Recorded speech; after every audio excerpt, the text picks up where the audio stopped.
Happy pre-Friday, February 5th, 2026, Thursday, February 5th, 2026. If you are a post-class member in the Sweet versus McMahon settlement, then I know it's been a lot that's been happening. A lot has happened. But one of the most exciting things was that if you are a post-class member and you attended one of the schools that are considered as Exhibit C schools, and if the Department of Education did not issue you a decision on your application by January 28th, that means you're entitled to full settlement relief. Now, I know there's a lot of things that are happening within the courts with the Department of Education requesting extensions, other motions that they filed as far as completely kicking post-class out of the settlement together. But we know that there are some amazing attorneys over at PPSL. If you are not connected to PPSL and you are a post-class member in the settlement, you want to get connected. You simply just go to ppsl.org. This is where you'll get all of the information about the suite settlement. As soon as you get to their webpage, the first thing you're going to see is find the latest suite case updates. And you want to click there because this is where you get all the information, all the documents, and everything that you need to know about what is actually happening and what things have been filed in court. Because, yes, the Department of Education, they did file a motion requesting an extension, amongst other things. But we also have the attorneys over at PPSL who filed an opposition. And today they reached the full details or the full response to the Department of Education's request for these extensions and other things that they've requested. When you get to the information about the case, this is where you're going to scroll down and you see where they tell you the latest. As far as on the 28th of January, the court ordered deadline passed for the Department of Education to issue bar defense decisions for post-class applicants for Exhibit C schools. If you are someone and you are a post-class applicant, meaning that you put in your application after that June 22nd, 2022 date, but before November 16th, 2022, that would make you a post-class applicant in the settlement.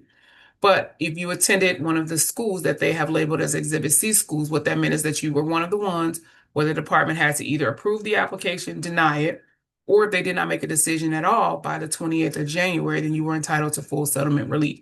Now, if you got a decision, either approved or denied, then there's steps if you're approved, there's nothing you need to do. If you were denied, then there are steps, and they give you that information here on what you can do next or what to do next. So you want to make sure that you go to ppsl.org so you can see exactly what you can do or what needs to be done as far as for you to submit that request for reconsideration.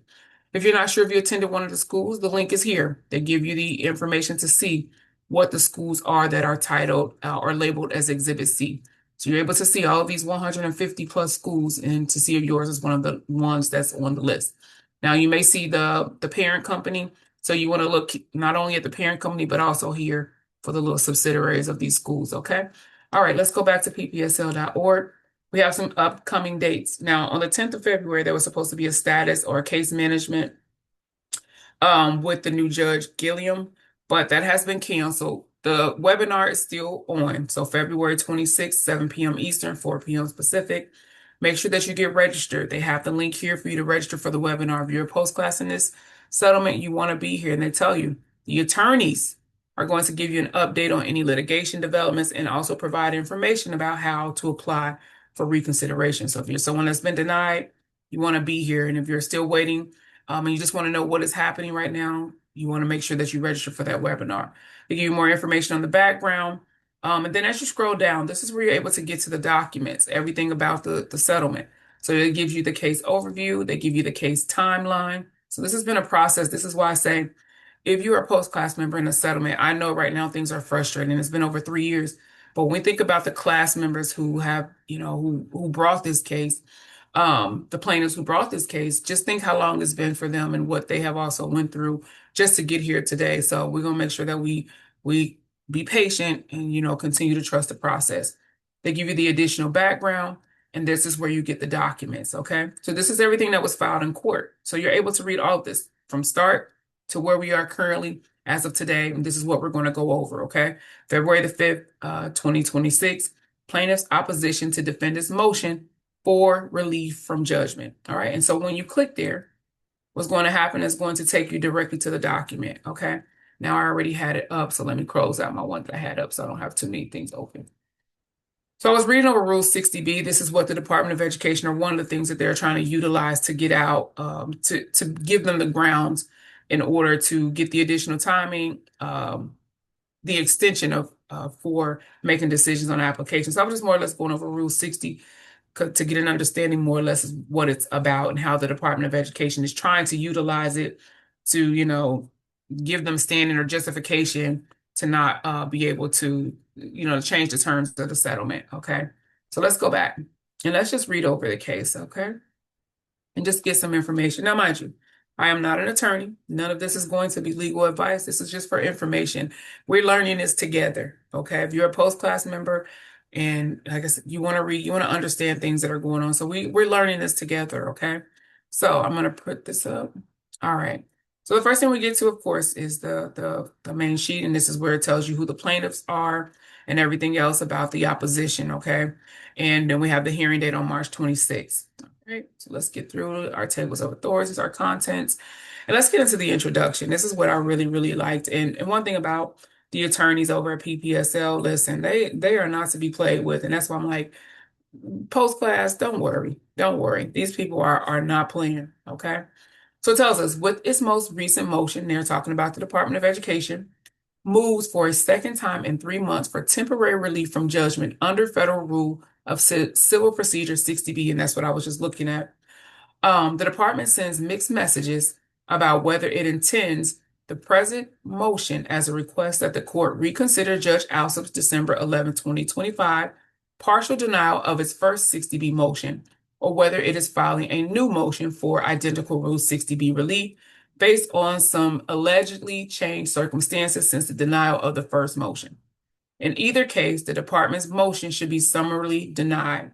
So basically what they're saying here is that the Department of Education, so in their first denial, which went to court prior to Judge Alsop retiring, he denied a partial or part of their request.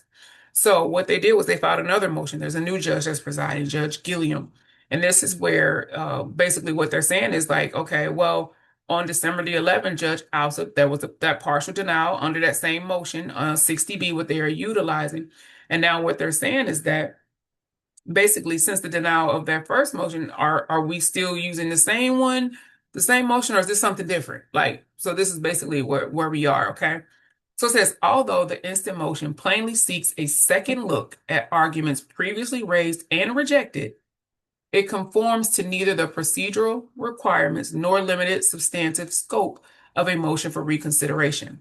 As a successive request for relief from judgment, deliberately ignorant of the court's prior order, the second 60B motion lacks any basis in logic or fact.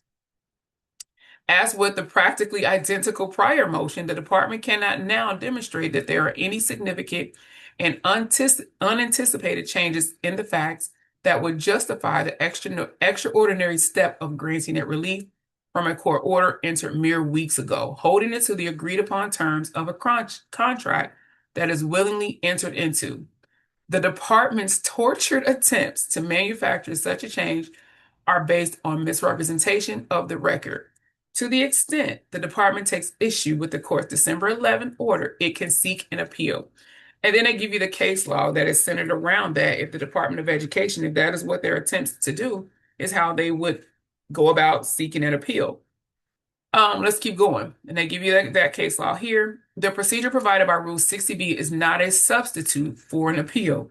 It has yet to do so, nor should the department be allowed to preserve in perpetuity, I believe that's what it is, perpetually, its ability to seek appellate review of this court's earlier ruling by filing substantively identical successive motions for relief. This motion should be denied. So basically what they're saying is that the Department of Education is trying to trying to file the same motion again, a motion that has already been denied, okay? So they go here more or less to go over the background, okay? They're just telling you the background of the case, and they tell you, this case has been extensively litigated over the course of more than 6 years. The last 2 of these years have involved court oversight of the implementation of the settlement. This involvement was triggered by the department's established failure to meet the settlement deadlines for providing relief to the class. So this is what they're talking about, what the Department of Education failed to do with the class members. In brief, plaintiffs are a certified class of federal student loan borrowers who exercise their rights under the Higher Education Act to apply for borrow defense to repayment. Their applications describe how their schools misled them into enrolling and taking out loans using deceptive tactics such as inflated graduation and job placement rates, misleading estimates of the cost of a degree, and false promises about what kinds of jobs and salaries they could expect after graduating. This is where you can see the actual complaint where it was filed in May 2019 when the original lawsuit was filed. And this is why it's important too for anyone that's watching this video and you are someone that maybe you haven't filed your borrower's defense application. There's a lot of information that goes around that said if you attended one of the schools in the sweet settlement, get your loans discharged, what's important for you to know. And you go back and you read the case law, you read the information that's connected to the settlement. What was the originality of the complaint? The complaint was not against any of these schools. The complaint was against the Department of Education and how they were handling borrowers who put in applications against their schools for relief under the Borrower Defense Program, how the Department of Education was handling those applications, okay? All right, so they tell you how they failed to adjudicate their borrower defense applications in violation of the Administrative Procedure Act, okay? By the time of filing, many class members had already been waiting years for a resolution of their claims. And they tell you the court certified the class in October 2019, okay? In spring 2020, the parties appeared to have reached a settlement under which the department agreed to clear the borrower defense application backlog within the next 18 months. They give you the order of information. You can go back and read that. Everything is on the PPSL website. You can go back and go through all the documents, okay? But soon after preliminary approval, plaintiffs and the courts learned the department was sending out tens of thousands of pro forma denial notices rejecting borrower defense applications without explanation. The court denied approval of the settlement, finding that the parties' disagreement over the legitimacy of these denial notices showed that there had been no meeting of the minds to begin with. It also found evidence of bad faith and agency pretext justified discovery beyond the administrative record. In ordering this discovery, the court observed, based on materials adduced in discovery, plaintiffs filed a supplemental complaint in the spring of 2021 detailing how the department had developed a presumption of denial policy that led to an overwhelming number of meritorious applications being summarily rejected in violation of the Administrative Procedure Act and the Due Process Clause. So we know this is what the Department of Education was doing. They were just denying applications. A presumption of denial policy is wild, absolutely wild. But let's go down here. On June 22nd, while summary judgment motions were pending, the parties reached a negotiated settlement of plaintiff's claim. They give you the motion and the number. The court approved the settlement on November 16, 2022, after a fairness hearing. So we know the settlement on June 22nd, 2022. So if you filed that application after that time frame, but before November 16, 2022, that's where you still fell into the class, but you are post-class, okay? But and they'll go more into this as you go through this opposition to the motion. You'll be able to see how this whole breakdown happened. But they say under the settlement class, members were divided into three groups. The first, commonly referred to in the litigation as the automatic relief group or the Exhibit C group, consisted of borrowers who had submitted their applications on or before June 22nd, 2022, in relation to one or more of the 151 schools on the Exhibit C, okay? So we know the automatic relief group, who that consisted of, those who put in their applications prior to June 22nd, 2022, and also were in relation to one of the schools on Exhibit C, okay? As the parties explained in their motion for final approval, indicative of misconduct, so evidence, at these schools, along with a high volume of borrower's defense applications from their former students, led the department to conclude that these class members were entitled to summary settlement relief without any further time-consuming individualized review process. So this is the thing, when we're talking about these borrowers here who are part of the class, they did not have to go through that individualized review process that post-class members technically would have had to go or would go through, or what the Department of Education had to do by the 28th of January, 2026. So we know with the class members that this is not something that they were subjected to because of all of this evidence of misconduct at these schools, along with a high volume of borrower defense applications from their former students, okay?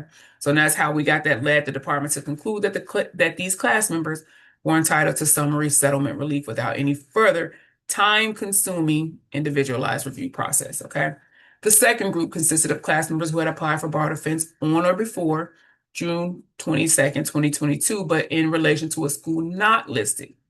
These class members were known as a decision group, and they were divided into groups or tranches according to their application date, and the settlement set staggered 6-month deadlines for the department to decide their application. And they tell you how those groups were decided or how their decisions were supposed to be administered, okay?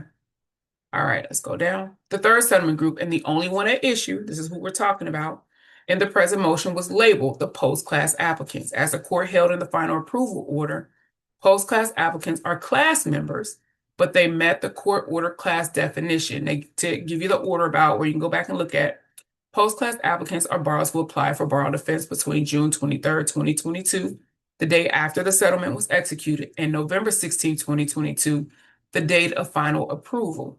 I'll give you the more information about the settlement, the section. The settlement requires that post-class applicants receive decisions on their applications within 3 years of the effective date of the settlement, namely by January 28th, 2026, or 8 days ago as of this filing. They tell you about the orders that you can go take a look at. Let's see. Effective date of the settlement was January 28th, 2023. And keep going. Defendants will issue a final decision on the merits of post-class applicants no later than 36 months after the effective date. If the department does not issue a decision to post-class applicant by that date, the class member shall receive full settlement relief. And they give you the information on where you can see that at. The parties have engaged in significant post-judgment motion practice in this case.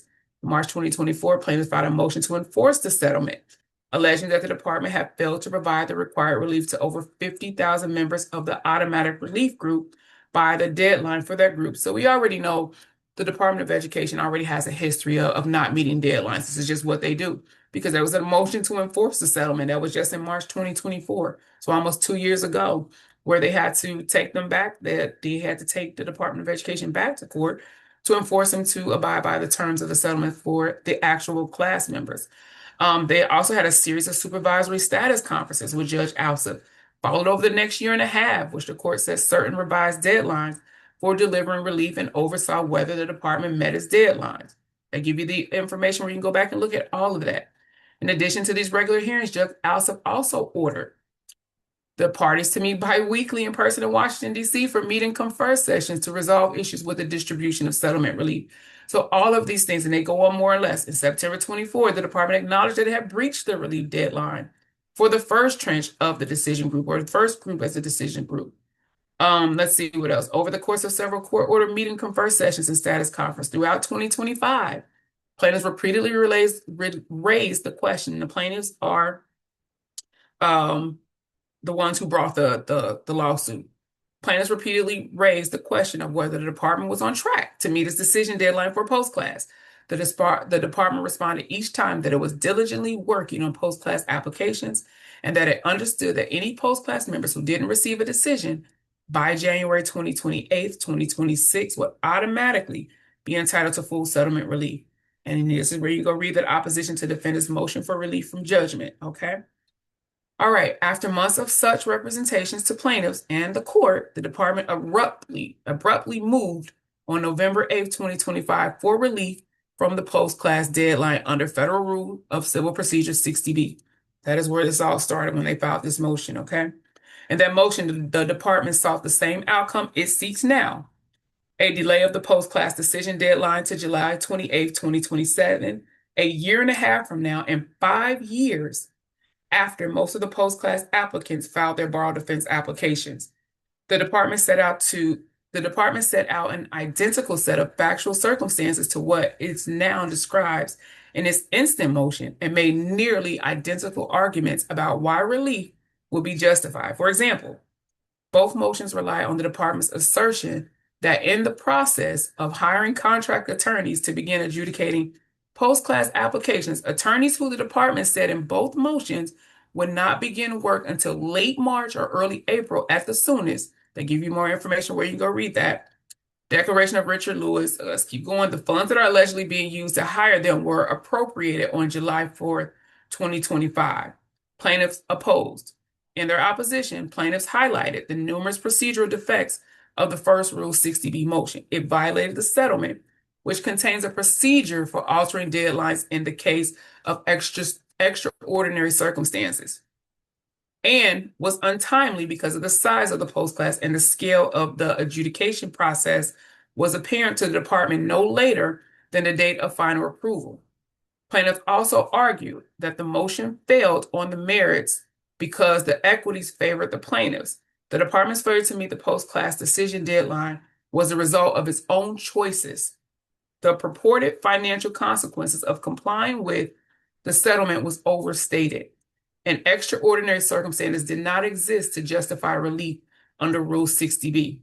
In support of their opposition, plaintiffs submitted the results of a survey that counsel conducted in preceding 2 weeks, in which over 20,000 post-class applicants described the harm that a further delay in decision deadline will cause them. They give you the declaration of Rebecca Ellis, who was she's one of the attorneys. I can't think what her actual title is off the top of my head, but there's a lot of videos with her, and I have some on my page as well with her. She's extremely, oh my gosh, I listening to her, she's straightforward. I love it.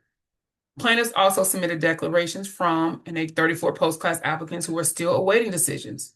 They give you her declaration again. The court held a hearing on the first 60B motion on December the 11th. After argument from both sides, Judge Alsop ruled from the bench. The court observed that everybody knew how many people there were in the post-class applicant group 3 years ago. That's not a surprise to anyone, and there's what the transcripts of that. The court explained that this knowledge then made it incumbent upon the Department of Education, who gave their word, to figure out a way to get the post-class decisions done. Yet, it turned out the department had not been transparent. Now, we have learned for the first time that the department thinks it cannot get it done, can't even come close. Although, earlier this year, when we happened to ask, how's it coming with the post-class group? Hunky-dory, Judge, hunky-dory. This is the Department of Education, or through the Department of Justice speaking, okay? The court explained that the department could have moved through the post-class applications more efficiently if it had prioritized cases from schools that had already had significant evidence of misconduct and large number of applications making similar allegations. But instead, it had chosen to begin with schools that had less evidence and fewer applications. So this was their process. Beginning with schools that had less evidence and fewer applications. The court also pointed out that the department had chronically understaffed the group charged with adjudicating bar defense applications, including failing to replace employees who were forced out or fired early in 2025. The evidence, the court concluded, did not support the department's claim that it had lacked adequate resources to do the job. And even if that had been true, the Department of Education should have come to me a long time ago and raised this problem instead of telling me it's all hunky-dory. Meanwhile, post-class members were suffering ongoing harm.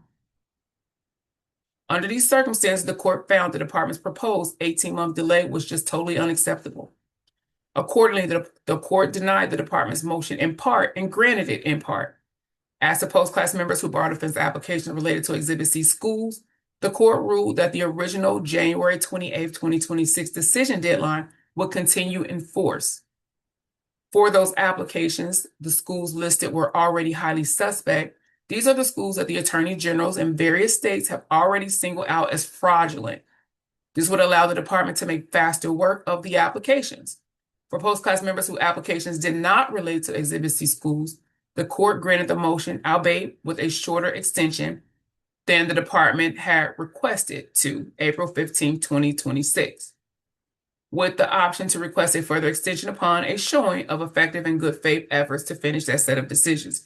So in the Department of Education, they had the request because Judge Alsop provided them that relief in part.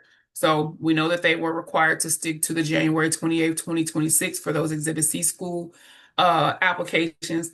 But those who did not, those who were not schools that were under the Exhibit C, they have until April 15, 2026. But they also have the option to request a further extension on that, as long as they're able to show that they have been effective and in good faith efforts to finish that set of decisions. So we know that group could be extended a little bit longer. But the court explained that its ruling was designed to put some incentive on the government to act in good faith, prioritize where it will do the most good. Finally, the court ordered the department to preserve evidence relating to the issue of post-class adjudications and granted plaintiffs' motion to enforce the settlement as to the post-class decision deadline, subject to the rest of the ruling as described above. At the close of December 11th hearing, Judge Alsop stated that he would not be issuing a written order and advised the department, if you want to appeal, I think you should appeal pronto. The department did not file a notice of appeal nor seek a stay of the December 11th order from either the district court or the court of appeal. Instead, the department filed the instant motion 6 days before the January 20th deadline, asking the court to overturn Judge Alsop's order. The motion should be denied as procedurally improper. This is the argument. The motion is not authorized by any federal or local rule, although the department styles its motion as one for relief under Rule 60B. Second 60B motion at 1, it is self-evidently a motion for reconsideration of Judge Alsop's order of December 11, describing the issue to be decided as whether the court should reconsider its decision of December 11. Defendants respectively ask the court to reconsider its decision on the division's first motion for Rule 60B, temporary relief from judgment. The court should reconsider the decision because it's premised on manifest legal error. The court should reconsider the decision because it's premised on manifest errors of fact. The court should reconsider the decision because the department is continuing in good faith. For the foregoing reason, the court should grant defendants' motions for reconsideration. This is what their motion was. Motion reconsiderations are not expressly authorized by the federal rules. They provide you with more case law. All right, and this is where we have the plaintiff, the attorneys speaking. In this district, a local rule provides a path for seeking reconsideration, but only for prejudgment interlocutory orders. And they tell you to see local rule before the entry of a judgment adjudicating all of the claims. So I believe a prejudgment interlocutory is more or less cases that are not necessarily finalized. Don't quote me on that. I'm still learning. I've only been in paralegal classes for a month now. I can't believe it's a month, but I believe that's what that means. I could be wrong on that. But in a case, any party may make a motion, so a request, requesting that the judge grant the party leave to file a motion for reconsideration of any interlocutory order. The department admits that it did not seek leave as required by this local rule, but argues that the rule does not apply here. The department is correct, but for wrong reasons. Okay. Here, no party disputes that the final judgment has already been entered. Give you more information there. Indeed, the order the department seeks this court to reconsider denied its request to amend that very judgment. Local Rule 79 does not provide the department an avenue to file its present motion. They give you more law or cases to back that up. Where was I at? Okay, add to, no, that's more that rejecting, okay. Local Rule 7 through 9, because the order sought to be reconsidered, followed, and related to the final judgment of the class claims, which meant the order is not an interlocutory order and is immediately appealable. They give you the section. And absent the circumstances that would trigger Local Rule 7 through 9, the department cannot file a motion for reconsideration because no other rule authorizes one. Courts have sometimes stated that they will construe post-judgment motions for reconsideration as motions for relief from judgment under Rule 60B or motions to alter or amend the judgment under Rule 59. But the construction applies in situations where in situations where a party is seeking reconsideration of the judgment at issue, not reconsideration of an order that already denied their first motion for relief from judgment. So there was already, and this is what they were saying in the beginning. Like, what are we doing? We are filing the same motion twice? Like, what are you asking for? And this is what they're saying. It's already been denied. Okay. All right. So let's scroll down. This is more information. Construing motion for reconsideration of summary judgment. Okay. All right. Let's go down. Plaintiffs have found no case law holding that a party can file successive motions for Rule 60B relief, each requesting relief from the previous 60B ruling. Indeed, such an outcome will be absurd, as it will lead to endless relitigation of disputes that the same court has already resolved. If the department wanted to challenge Judge Alsop's December 11th order, its remedy would be through appeal. And they give you more the case law. We review for an abuse of discretion the district court's denial of Rule 60B motion. Okay, indeed, the department's arguments for why this court should reconsider Judge Alsop's order generally track the appellate standard for abuse of discretion. Okay. A district court abuses its discretion by denying relief under Rule 60B when it makes an error of law or relies on clearly erroneous factual determination. Compare second 60B motion at 14, asserting error of law, ID 17, asserting error of fact. Yet instead of pursuing an appeal, the department waited until Judge Alsop retired and a new judge was assigned to this case to file an improper motion for reconsideration, misleadingly styled as Rule 60B motion, and a blatant play for a second bite at the apple. At the same time, it has moved for an extension of its deadline to appeal the December 11th order in an apparent bid to preserve its ability to appeal should its second bite come up mealy. And these maneuvers are all in service of seeking relief that is not available to the department. The court should reject the department's effort to manipulate the judicial process. When I tell you, I swear, yeah, listen, if you don't read case law, read it. It'd be like, I don't know, it's like a fight on, well, I guess it is like a fight on paper, but it'd be like, I'd be saying like, oh, shoot. Like, it's like a knockout. Like, you see something and they just come at you hard. Like, that's how I see it. It literally gets me hyped. So they tell you the motion should be, I know, hang on, let me keep up with my stuff. I was trying to keep my papers up. But the motion should be denied. We're on page 15. Let me hurry up. The motion should be denied as moot. And they tell you, an issue becomes moot when it is impossible for the court to grant. Okay. All right. Sorry. I'm trying to get my papers out the way. An issue becomes moot when it is impossible for a court to grant any effectual relief, whatever the prevailing party. So basically, we already have a decision that's been made on this, and the Department of Education is steady trying to get another decision on something where a decision has already been made. This is what I say, an issue is moot when it is no longer live. The post-class decision deadline for applications related to Exhibit C schools was January 28th, 2026. That date has passed. With that passage, all Exhibit C post-class applicants who didn't receive a decision have a vested right to relief under the settlement. The department thus cannot seek a delay of the deadline nor shirk its obligations to provide that relief. The department tries to avoid this obvious conclusion by ignoring the decision deadline and instead attaching importance to a separate deadline for providing post-class applicants with a notice of their entitlement to full settlement relief. And they give you the information where you can go take a look at that. Oh, wait, I just scrolled back. Oh, where was I at? Okay.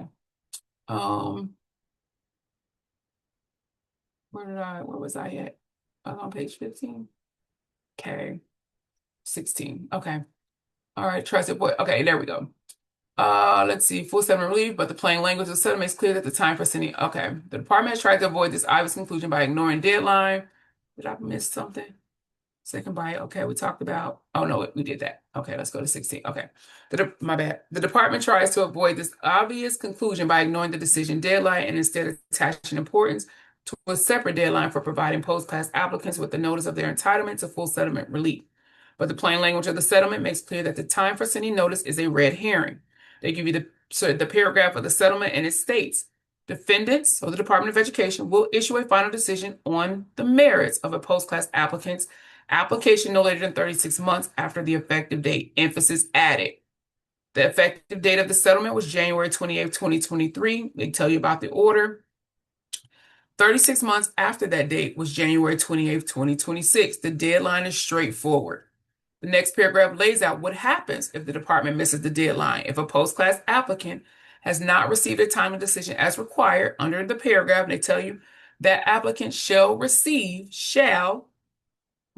full settlement relief. Emphasis added. The plain language of the settlement is mandatory. A post-class applicant's entitlement to full settlement relief vests as soon as January 2026. January 28th, 2026 passes without their receiving a decision.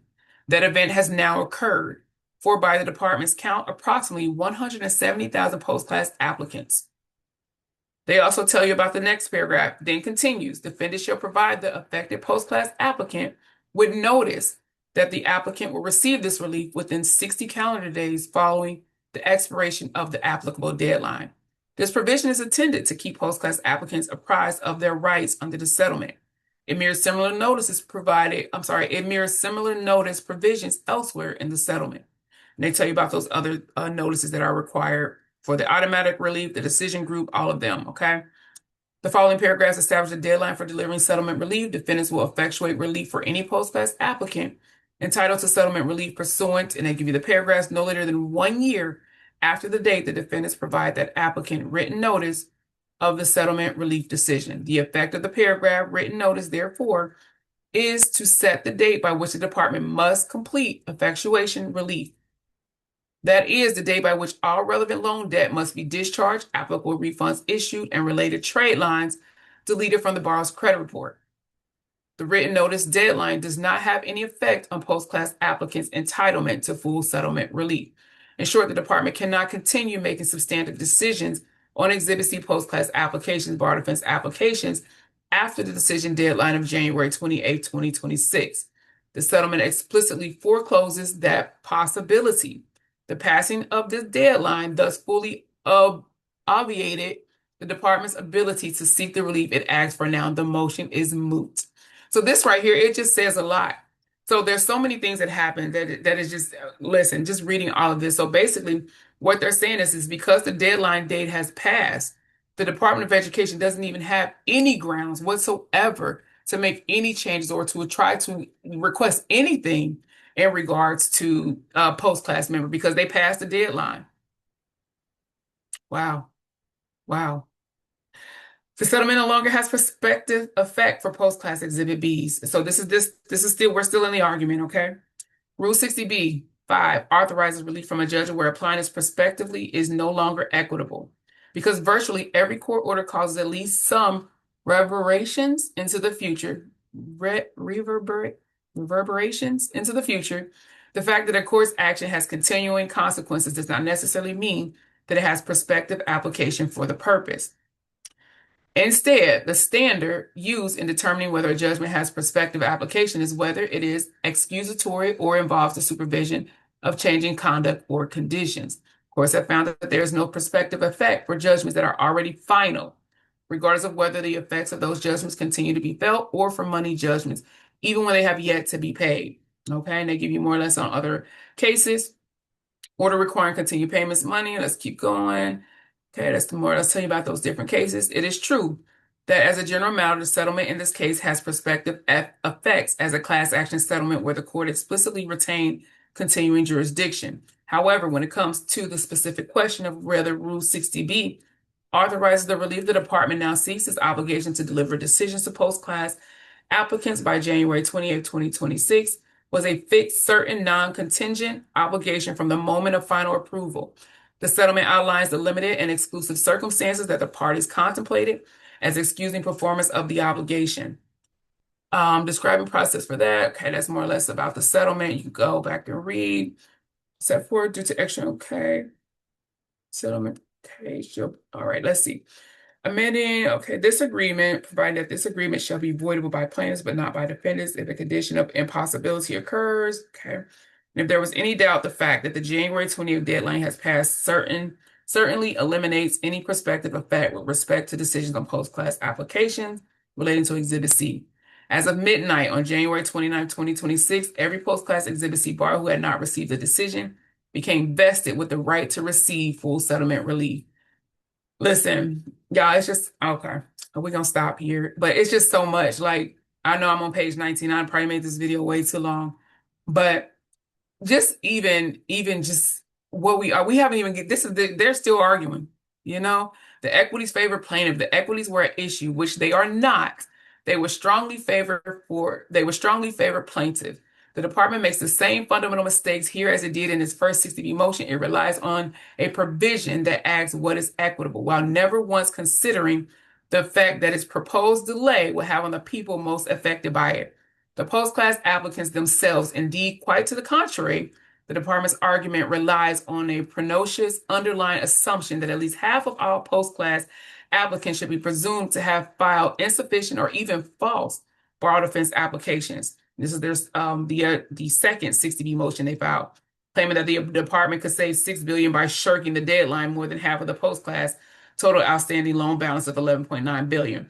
In the briefing here on the department's first motion, provided voluminous evidence of the negative effects that a further delay will have on post-class applicants. They tell you about the survey of more than 20,000 post-applicants showed that over 80% of respondents reported they were concerned about being placed back into repayment. Over 81% reported that a further delay will negatively affect their credit report, score, and other debt-to-income ratio. 90% which is over 18,000 people, reported that a further delay will cause them stress, anxiety, or other negative impacts on their mental health and emotional health. Respondents were also highly concerned about negative effects on their families' well-being. All of these things here. These are the declarations that were filed. All right. The department claims of errors are, well, let's go back. The harm has only grown more acute in the time since plaintiffs filed their original opposition brief. Now, many of the post-class applicants have obtained a vested right in full settlement relief due to the department's failure to deliver decisions by the deadline. Yet the department is trying to throw that relief into uncertainty. Many bars have already lost faith in their government. And this is more of Barrow's words or responses or language. The department's attempts to avoid the agreement that is signed years ago adds insult to injury and increase the distress Barrow's face as they still wait for their long-awaited relief. The department does not and cannot provide any authority for its implicit argument that the court should review a previously assigned judge's order under essentially an abuse of discretion standard. As explained above, that is the role of the Ninth Circuit Court on Appeal. But even if the court were to review the department's motion within limited substantive scope of a proper motion for reconsideration, the department's assertion of error are baseless. Its arguments are merely a weak excuse to air its disagreement with Judge Alsop's decision. The December 11th order was not promised on any mistake, and in an attempt to create one, the department has egregiously misrepresented Judge Alsop's reasoning and ignored all context that surrounded it. First, the department suggests that the judge committed legal error by treating post-class applicants as class members. But post-class applicants are members of the class, a point that Judge Alsop made clear when approving the settlement. The class certification order set no cutoff date for membership, so the class definition, as recited in that order, clearly encompasses all of these boroughs in the post-class group. If the department disagreed with Judge Alsop's holding as to the scope of the class, it could have filed a timely Rule 60B motion or a limited appeal back in 2022. As it did not do so, that holding is now the law of the case, and reliance on it is not error. Okay, it's just the more and more you read. Next, the department claims Judge Alsop committed factual error by finding that it was possible for the department to adjudicate all Exhibit C post-class applications by January 28, 2026 deadline. Second, this is their second motion the department filed. Second 60B motion at 17 through 19, Judge Alsop made no such finding. He admonished the department to keep working until the deadline and stated his belief that it was possible for the department to meet the deadline.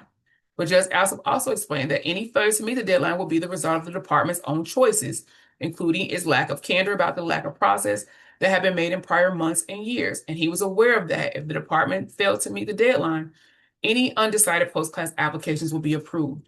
I do recognize that another equity going the other way. Is there a chance that some applications will be automatically approved come January 28th, and they shouldn't have been? If they were adjudicated on the merits, the student would not have won. It is thus disingenuous at best to argue that the December 11th order was premised on a mistaken belief that the department did not need an extension and will be able to meet the January 28th, 26 deadline. Rather, it is clear that the order was premised on a justified belief that an extension was not warranted. The student loans has been hanging over their heads for how many years, how many decades? It's just not right. Congress didn't want that. Congress wanted these things adjudicated. But finally, the department complains that Judge Alsop committed factual error by failing to consider the post-class applications cannot be premised on a borrower's attendance at an Exhibit C school. Second 60B motion at 2021, but Judge Alsop did not suggest that the department could or should approve all Exhibit C post-class applicants on that basis. To the contrary, he acknowledged that not all such applications will be approved if or when adjudicated. But he observed correctly that all Exhibit C post-class applications will be supported by common evidence of school misconduct, evidence that could aid the department in its adjudication of these applications. They go more or less into more relief is not available under Rule 60B-6 as a last-ditch effort. The department briefly suggests that if the court rejects its Rule 60B argument, it should nevertheless provide relief under 60B-6. Second 60B motion at 13 to begin, the department's mere passing reference to this provision is insufficient to carry its burden, but even if properly raised, the argument would fail. To justify relief under subsection 6, a party must show extraordinary circumstances, suggesting that the party is faultless in the delay. It is long established that this provision was not intended to benefit the unsuccessful litigant, who long after time during which an appeal from a final judgment could have been perfected, first seeks to express his dissatisfaction. The procedure provided by Rule 60B is not a substitute for an appeal. For all the reasons detailed above, the department cannot satisfy this standard. When a party makes a conscious and informed choice of litigation strategy, that party cannot seek extraordinary relief merely because his assessment of the consequences was incorrect. For the reasons set forth above, plaintiffs respectfully request that the court deny defendant's motion for the relief under Federal Rule of Civil Procedure 60B. Listen, when I tell y'all, did y'all see? That was tough. Man. Okay, y'all. So I went through the entire, look at that. Respectfully, Rebecca C. Ellis, Ellen M. Connor, Rebecca C. Eisenbray, Noah Zinner. Come on, y'all. Come on, y'all. Now they got on their website, okay? Where was it? Where was it at? It popped up. I know I seen it where you can support them, okay? Because listen, y'all, that was this is why I love law so much, because it's extremely powerful. Like, and when you read this information and you read this case law and you see just how powerful the law is and to know it and what it can actually do. And then too, how people can abuse it and do we see what the Department of Education, how they are trying to utilize the law to wiggle their way, in and out of things, and to see when you have attorneys that come back and, know how to combat that. Like, no, this is not what you're about to do. This is not what you're about to do. If this is what you're trying to do, then you need to go through the proper procedures to do that, and you have failed to do so. So, oh my gosh, yeah, I just love it. Like reading case law is so like it is where is they have it where you can actually support them. I usually get it through my email. That way I'm able to where is it? Okay, well, I'll have to figure out where it's at. They have it where you can support oh, right here. I'm like donate. There we go. Make sure y'all go here, y'all. Donate, support that work. Support that work, y'all. Yeah. Okay, well, we'll come back and we'll stay connected and we'll see what else. We'll see what's happening. Okay. And that's where you can get your donation here, your donation to the project. All right. Okay, y'all. We'll be back for the next one.